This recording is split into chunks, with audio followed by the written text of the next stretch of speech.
We begin in Guinea, where a trial over the 2009 massacre resumed this week, days after some of those being tried escaped from prison. In early November, armed men stormed a jail in the capital, Conakry, and left with the accused. The men were recaptured in a manhunt hours later. Among them is Dadis Camara. He was leading Guinea at the time of the massacre. He's accused of sanctioning the violence committed by security forces. He denies responsibility. In a moment, I'll be talking to a justice expert about the trial, but first, here's a reminder of what happened in what is known to be one of the darkest chapters in Guinea's history. A peaceful protest turned into a massacre. Pro-democracy demonstrators had gathered in Conakry to pressure Dadis Camara not to stand for election. 156 people were killed when security forces clamped down on them. Many were shot, stabbed and beaten. It's traumatic for all Guinea, for all Guinea's neighbors, for all Africa, and for the whole of the international community. Camara had come to power in a coup in 2008, but his plans to stay in office were met with stiff opposition from Guineans who wanted the country to transition to a democracy. 2 months after the massacre, Camara fled Guinea after an assassination attempt. When he returned to the country in 2021, he was arrested and charged for his alleged involvement in the massacre. The trial began last September, 13 years after the massacre. But a year into the trial, things took a dramatic twist in November when Camara and 3 others escaped from prison. The men were recaptured hours later, claiming they had been kidnapped from jail. The defense and security forces have put an end to the escape of Captain Moussa Dadis Camara, Colonel Moussa Dadis Camara, and Colonel Blaise Goumou. All are safe and sound and have been returned to prison in Conakry.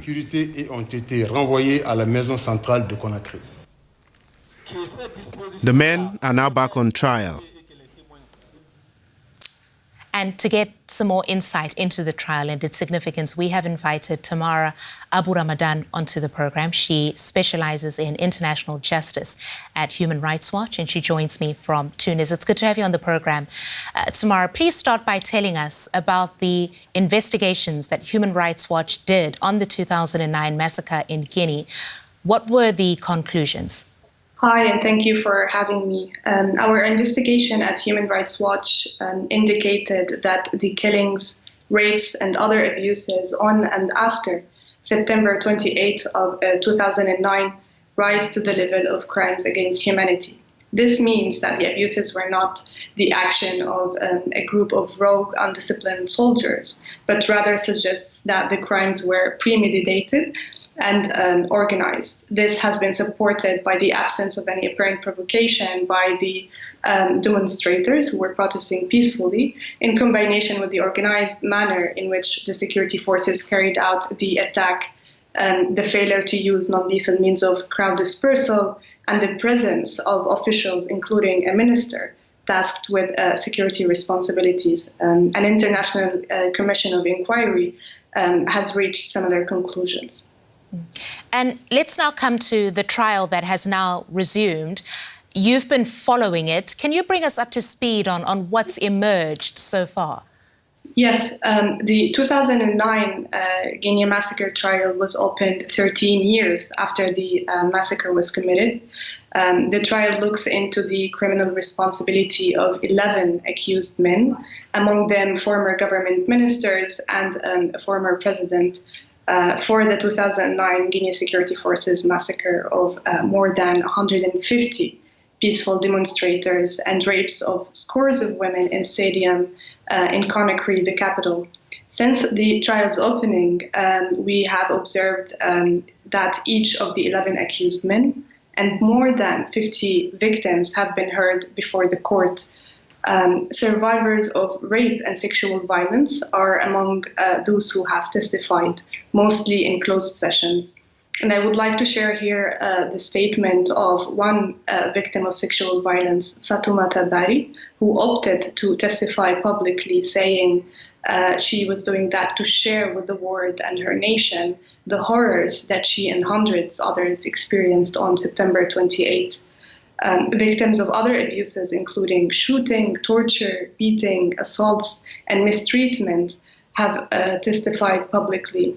For instance, the first victim to testify was Uri Bailuba, who spoke about his younger brother who was killed at the stadium and whose body has never been found. The trial is still ongoing. Last Monday, the third phase of the trial has started, where the witnesses are now giving their testimonies before the court after the accused and the victims have been heard. This is the first of its kind trial in Guinea. Please tell our audience how significant it is.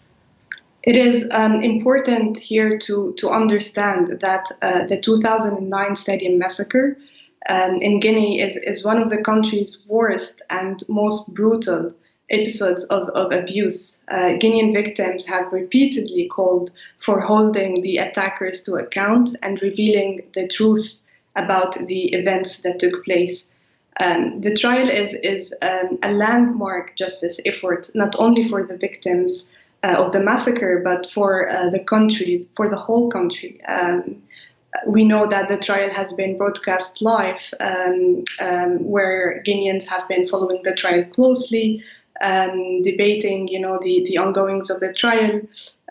This is also like the trial with the first trial of its kind involving human rights violations on this scale in Guinea, and a rare current example of domestic accountability for atrocities involving high-level suspects. That is Tamara Aburamandan from Human Rights Watch. Thank you for your insights.